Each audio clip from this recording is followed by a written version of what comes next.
जय हिंद, वंदे मातरम साथियों। आज एक्सरसाइज 5.2 के लास्ट 3 क्वेश्चन हम सॉल्व करेंगे, 18, 19 और 20। उसके बाद हम एक्सरसाइज 5.3 पर बढ़ेंगे। तो देखते हैं क्वेश्चन नंबर 18 क्या कह रहा है। मैं पढ़ रहा हूँ, एक बार अपनी अपनी किताब में देखो भाई सब।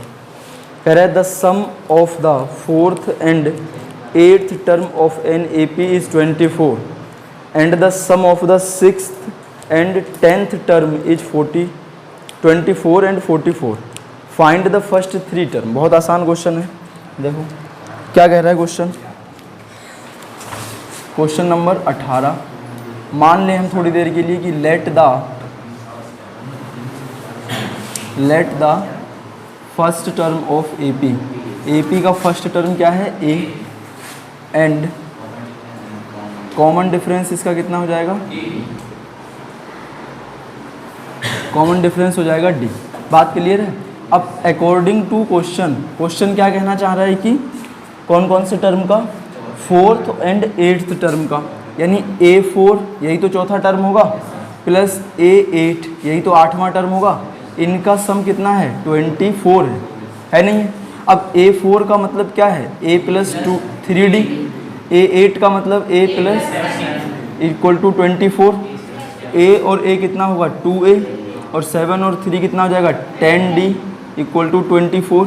पूरी इक्वेशन से 2 कॉमन आ रहा है, तो अगर हम 2 कॉमन ले लेंगे तो A plus 5D equal to 12 बचेगा, नहीं बचेगा। मतलब यहाँ से 2 निकल के आया और उधर जाके 2 ने डिवाइड कर दिया, तो ये इक्वेशन नंबर फर्स्ट बन गई। अब फिर सेकेंड कंडीशन क्वेश्चन क्या कहना चाह रहा है, कह रहा है कि कौन कौन से टर्म का, 6th टर्म और 10th टर्म, यानी कि A6 और A10, इनका सम कितना दिया हुआ है, 44 दिया हुआ है। तो A6 को मैं क्या A प्लस 5D लिख लूँगा, और इसको मैं A प्लस 9D लिख लूँगा, और ये कितना हो जाएगा 44। तो यहाँ से 2A 9 और 5 14D, और यहाँ हो जाएगा 44। यहाँ से भी 2 कॉमन आ जाएगा, तो A plus 7D equal to कितना बचेगा, 22। Equation number second. अब मुझसे कह क्या रहा था क्वेश्चन ये कह रहा था कि AP के फर्स्ट 3 टर्म बताओ। तो फर्स्ट 3 टर्म क्या होते हैं, किसी भी AP के 3 पद। पहला टर्म तो होता है A, दूसरा होता है A प्लस D, तीसरा होता है A प्लस 2D। तो जब तक मुझे A नहीं मिलेगा और जब तक मुझे D नहीं मिलेगा, क्या मैं निकाल सकता हूँ, नहीं। तो A और D निकालने के लिए ही ये दोनों कंडीशन हमको मिली। तो पहली कंडीशन से पहली इक्वेशन, दूसरी कंडीशन से दूसरी इक्वेशन, इन दोनों को करना है सॉल्व। और सॉल्व करने के बाद क्या फाइंड आउट करना है, A और D की वैल्यू। A और D अगर हमें मिल जाएगा तो हम यहाँ पर वैल्यू रखते जाएंगे, पहला, दूसरा, तीसरा, चौथा, जितने भी टर्म कहेगा आराम से निकाल लेंगे। बात समझ में आ रही है, नहीं आ रही है। जो कंडीशन दी थी वही लगाई। अब इसको सॉल्व करना है। कैसे सॉल्व करें बताओ।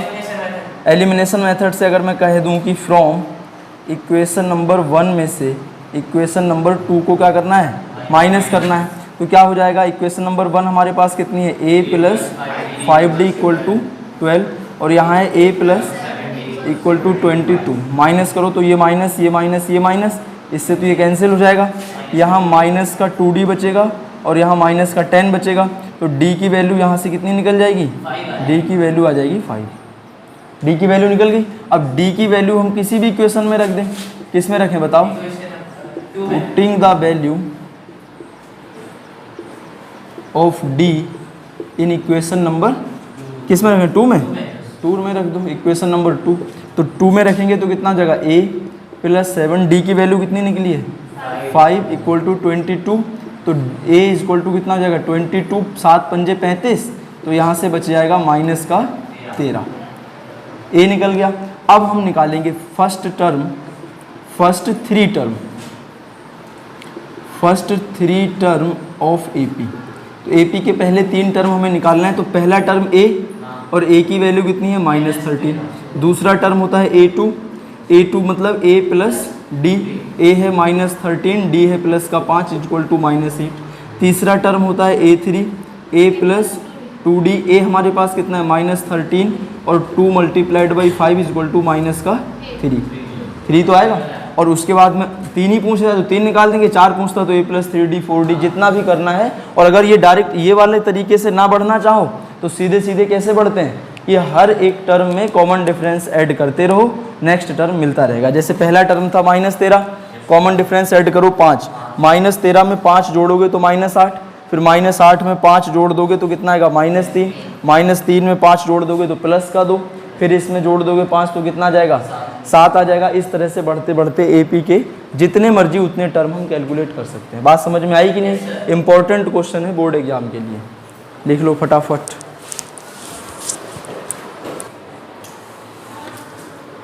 नेक्स्ट क्वेश्चन कह रहा है question number 19, Subba Rao started work in 1995 at an annual salary of 5000 and received an increment of 200 each year. In which year did his income reach 7000? कह रहा है कोई व्यक्ति 1995 में काम करना शुरू करता है और काम करते करते जब उसने काम मतलब जॉब उसको मिली थी तो उसको 5000 रुपये महीने मिलते थे, और हर महीने क्या हुआ इन ईच ईयर सॉरी, और हर साल एक साल में उसे 5000 रुपये मिल रहे हैं और हर साल उसकी सैलरी में 200 रुपये बढ़ रहे हैं। तो 200 रुपये बढ़ते बढ़ते बढ़ते बढ़ते ऐसा कब होगा जब उसकी सैलरी 7000 रुपये हो जाएगी? नहीं समझ पा रहे हो मेरी बात? ध्यान से सुनो। देखो, जो हमारे पास अकॉर्डिंग टू कंडीशन है, ध्यान से देखना भाई, अगर जो कंडीशन मुझे दी हुई है उस कंडीशन के हिसाब से मैं काम करूं तो मेरे पास एक एपी बनेगी। पहले ऐसे समझना, सैलरी ऑफ फर्स्ट ईयर की सैलरी कितनी थी 5000 रुपये, and salary of second year की सैलरी कितनी हो जाएगी 5000 रुपये तो थे ही थी, और इस बार उसके कितने रुपए बढ़ जाएंगे 200 रुपये, तो क्या 5200 रुपये हो जाएगी। इसी तरह सैलरी ऑफ थर्ड ईयर, तो अब सैलरी ऑफ थर्ड ईयर जब हम निकालेंगे तो थर्ड ईयर की सैलरी कितनी होनी चाहिए भाई 5200, तो पहले ही से हो रहा था, 200 और बढ़ जाएंगे तो कितना हो जाएगा 5400। ऐसा करते करते एक हमें एपी मिल जाएगी,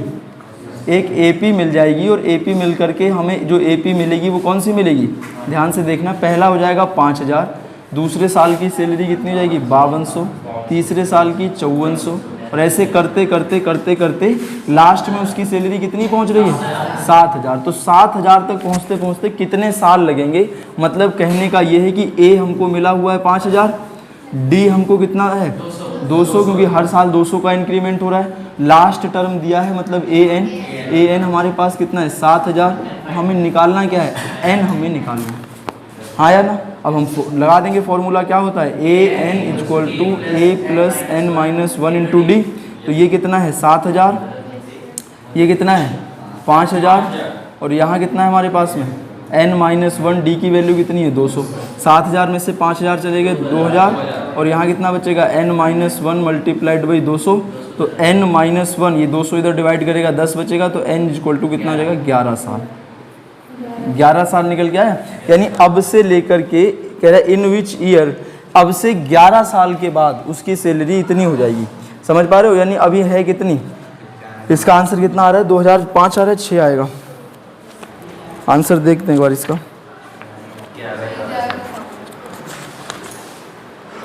सिर्फ 11 लिखा हुआ है, तो बस कोई हमें आगे जोड़ना ही नहीं। अगर होता कह रहा आगे का बताओ, तो अभी स्टार्टिंग में कब उसने काम ज्वाइन किया है, काम ज्वाइन किया है 1995 में, इसमें 11 साल और ऐड कर दे तो जो भी आता वो हमारा आंसर हो जाता। लेकिन अभी हम सिर्फ कितना लिख देंगे कि अब से 11 साल के बाद उस आदमी की सैलरी कितनी हो जाएगी 7000 रुपये हो जाएगी। ठीक है, क्वेश्चन का आंसर हो गया भाई। आई बात पकड़ में नहीं? कर लो फटाफट कर लो। देखो भाई लास्ट क्वेश्चन क्या कह रहा है, कह रहा है Ramkali saved 5 rupees in the first week. कोई एक होगा लड़की, मतलब लड़की होगी रामकली, वो पहले सप्ताह में 5 रुपये बचाती है, और in the first week of a year, किसी ईयर के फर्स्ट वीक में वो कितना रुपया बचा रही है 5 रुपये, एंड देन इंक्रीज्ड हर वीकली सेविंग्स बाई 1.75 रुपीज़, यानी वो हर सप्ताह 1.25 रुपये बढ़ा देती है। ठीक हो गया। If in the nth week हर weekly saving become 20.75 rupees, find n। क्या कहना चाह रहा है, बहुत आसान है यार। देखो 20वां question, saving of first first week की जो सेविंग है वो कितनी है 5 रुपये, यही तो है भाई, ठीक हो गया। अब उसके बाद में जो सेकेंड वीक है, सेविंग ऑफ सेकेंड वीक की सेविंग कितनी हो जाएगी, 5 रुपये तो थे ही थे, और इस बार उसने कितना किया 1.75 रुपये उसने और बढ़ा दिया, तो कहने का मतलब है 6.75 रुपये उसके पास हो गए होंगे, हाँ या ना भाई, ठीक हो गया। अब ऐसे करते करते वो कहाँ तक पहुँच गई, the saving of nth week, यानी लास्ट में जो उसकी जो भी वीक आया होगा उसमें उसकी सेविंग कितनी है 20.75 रुपये, यही तो है। तो अब ये 20.75 रुपये करने में उसको कितने सप्ताह लगे, मैं क्या कहना चाह रहा हूँ, जैसे मान के चलो तुम आज 5 रुपये बचा रहे हो, कल 10 रुपये बचा रहे हो, फिर 5 रुपये बचा रहे हो, अगले दिन फिर 5 रुपये बचा ले रहे हो, ऐसे करते करते तुम्हारे पास टोटल रुपये 50 हो गए। तो 50 रुपये करने में तुम्हें कितने दिन लगे होंगे, 10 दिन लगे होंगे ना। तो यही पूछना चाह रहा है कि अगर ये पहले सप्ताह में 5 रुपये, उसके बाद फिर इतना रुपए, फिर करते करते इतने रुपए इसने बचाए, तो इतना करने में इसको कुल कितने वीक लगे हैं, तो कितने वीक लगे होंगे, एन ही तो पूछ रहा है, एन निकाल देंगे। ए हमारे पास कितना है भाई 5, डी हमारे पास कितना है 1.75, ए एन यानी लास्ट नंबर हमको दिया हुआ है 20 और 75। पहले चल लिख लेना, ये सब करने से पहले ऐसे लिख लेना, ए पी बना लेना, ठीक है, ए पी लिख लेना। ए पी हमारे पास कितनी बन जाएगी 5, और ये हो जाएगा 7.5, और ऐसे करते करते लास्ट ए पी का टर्म 7 पॉइंट इतना 20 पॉइंट इतना बन जाएगा, ठीक है। अब इस ए पी का फर्स्ट टर्म कितना है 5, डी कितना है 6.75, और ए एन कितना है 20.75। क्या निकाल देना है, एन निकाल देना। नहीं निकाल पाओगे क्या, निकाल लोगे, निकालो तो एक बार। हाँ सॉरी, डी हमारा हो जाएगा 1.75, ये जो मैंने सेकेंड टर्म लिख दिया था। डी क्या है, कॉमन डिफरेंस, जो हर हफ्ता उतना पैसा वो लगा दे रही है, ठीक है। एन की वैल्यू निकालो, तो भाई इसे सॉल्व करके थोड़ा देखते हैं कौन निकाल पाएगा। तो ये n इक्वल टू 10 वीक्स निकल करके आ गए। जो हमें कंडीशन दी थी हमने उससे एपी बनाई, और उस एपी से जो जो बातें दी निकल सकती थी वो हमने निकाल ली। और जो पूछा है नंबर ऑफ वीक्स, तो कितने वीक्स में उसके पास 20.75 रुपये हो जाएंगे, 10 वीक में हो जाएंगे। बात क्लियर हुई नहीं। तो ये एक्सरसाइज 5.2 हमारी एंड होती है। अब इससे कई गुना ज़्यादा इंपॉर्टेंट एक्सरसाइज है 5.3। इसमें कोई बड़ी बात थी नहीं थी। एक बार एक्सरसाइज ख़त्म करने से पहले फटाफट 2-3 बातें देख ले रहे हैं। इसमें हमने कुल मिला के 3 ही ऐसी बात थी जिनके ऊपर पूरी एक्सरसाइज चली थी, नहीं थी। सबसे पहली बात तो ये थी कि हमें डी निकालना आना चाहिए। डी कैसे निकाल रहे थे कि कोई भी nth टर्म में से n-1 वाला टर्म माइनस कर दो, यानी आगे वाले में से पीछे वाला माइनस करोगे डी निकल जाएगा। दूसरी बात हमने ये पढ़ी थी कि a n की value a plus n-1 into D होती है। अब यहीं से अगर n की वैल्यू मुझे कोई फिक्स नंबर मिल जाए 7, 8, 5, 3, 2 कुछ भी, तो जितने भी नंबर का टर्म चाहिए a लिखूंगा और उससे एक कम d लिखूंगा। मैं क्या कह रहा हूँ कि जितने भी नंबर का टर्म चाहिए a लिखूंगा और उससे एक कम d लिखूंगा। अगर ये 3 बातें हमें पता हैं तो एक्सरसाइज 5.2 बहुत ही आसानी से कर सकते हैं। समझ में आप बात आई नहीं। अब हम बात करते हैं 5.3 की, वहाँ नई चीज़ आएगी, ठीक है। तो ठीक है, देखते हैं एक बार।